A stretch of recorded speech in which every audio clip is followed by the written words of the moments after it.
look at domestic commodities now.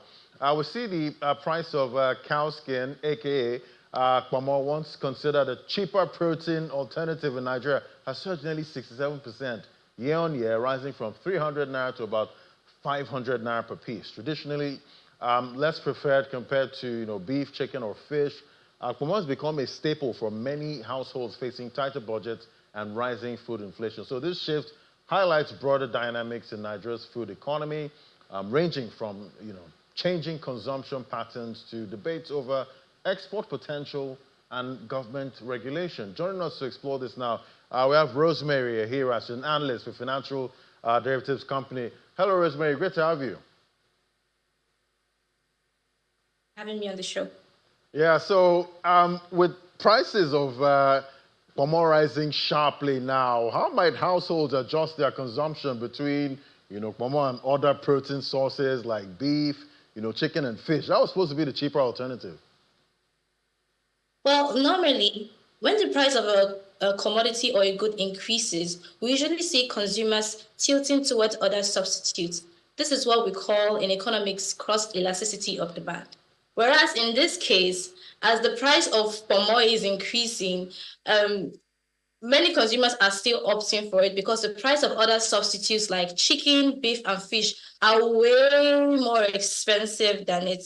So we see more Nigerians demanding for it, especially income-constrained households are demanding more of it despite the price increase. So what's a term to describe this phenomenon is the fact that Ponmo is now gradually becoming an inferior good.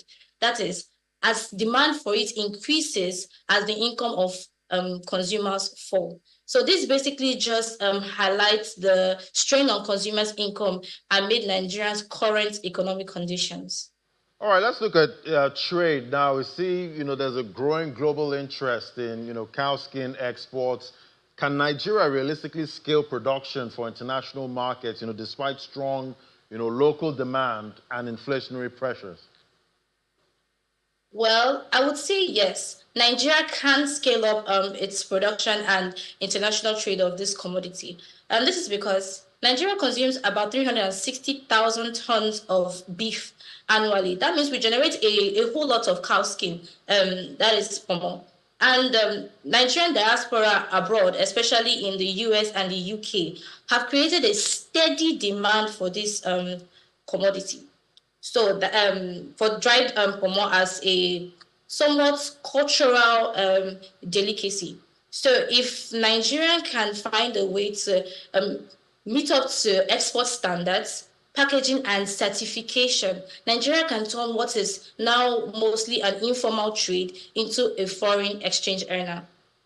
All right, let's look at policy now. If the Nigerian government proceeds with a ban on, Ponmo consumption to stimulate the leather industry, what would be the likely economic and social consequences, and how might, such a move affect the domestic leather production, consumer, dietary habits and livelihoods, linked to cow skin trade?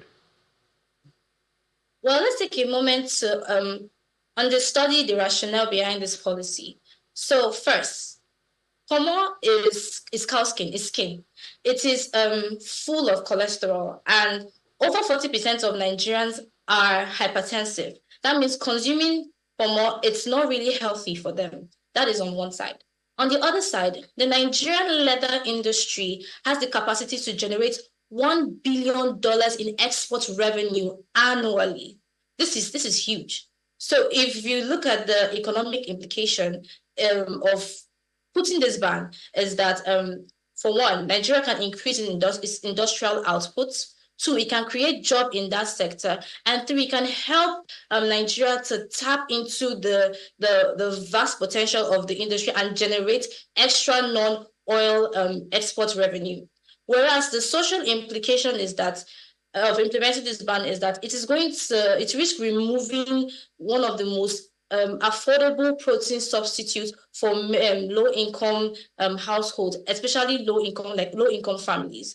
And this might worsen Nigeria's food insecurities if strategic policies are not put in place to make other protein sources like fish and poultry affordable alternatives. All right. Well, I guess the consumer will just keep searching for affordability, at this point. Thank you so much, Rosemary, here or there, for breaking it down for us. Thank you. Thank you so much for having me.